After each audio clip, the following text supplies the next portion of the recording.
यह dictation 5 second बाद start होगी, तब तक आप रेडी रहें। Ready start. अध्यक्ष जी, किसी भी देश की विदेश नीति अपने में कोई स्वतंत्र नीति नहीं होती है, वरन वह किसी देश की आंतरिक नीति को स्पष्ट करती है। उदाहरण के लिए हम अमेरिका को ले सकते हैं।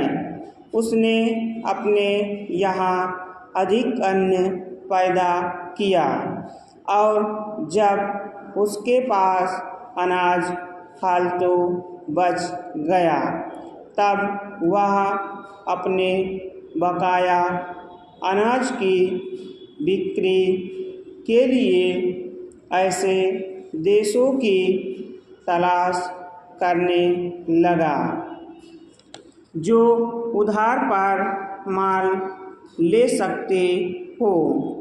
किंतु हमारी आंतरिक नीति ने यह तय किया कि खर्चीले ढंग से सरकार चलाएंगे और स्वदेशी मुद्रा की कोई राशि हमारे पास नहीं बचेगी। हमने कर भी लगा दिए और मुद्रा प्रसार भी कर दिया। कुछ संकट पड़ने के बाद इस बात की आवश्यकता को नहीं समझा कि उस पैसे का कहीं अन्यत्र उपयोग कर सकें।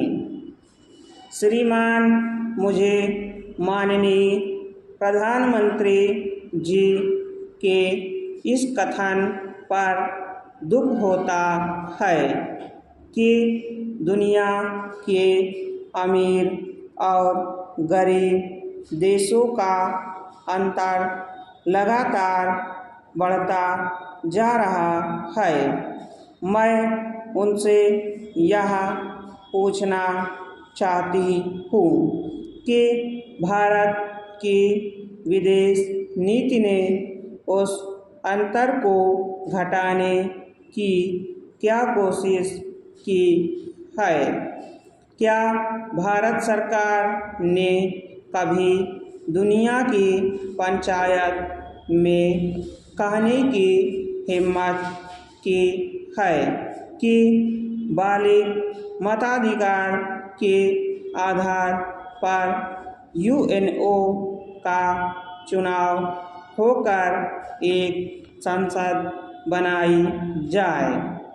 और क्या आप में यह देखने की हिम्मत है कि फौज के हिसाब से कर लगा कर एक विकास का खाता खोल दिया जाए? जो देश विकसित है उनके मजदूरों का 1 घंटा हमारे देश के मजदूरों के 100 घंटों के बराबर माना जाता है, क्योंकि उनके पास साधन हैं। इसीलिए यह अंतर और भी बढ़ता चला जा रहा है। किसी देश के अंदर आंतरिक नीति में अमीरी और गरीबी का अंतर बढ़ता चला जा रहा हो और वह दुनिया के देशों में विद्यमान अमीरी और गरीबी के इस अभिशाप को समाप्त करेगा। यह समझ में आने वाली बात नहीं है। अब मैं आपका ध्यान एक और बात की ओर दिलाना चाहती हूँ।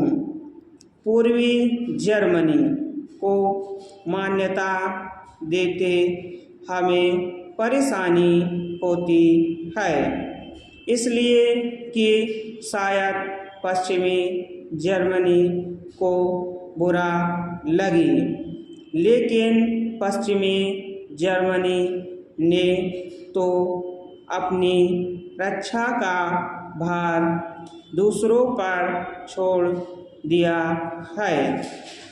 उसने अपनी पूरी शक्ति इस बात पर लगा दी है कि अधिक से अधिक उत्पादन किया जाए।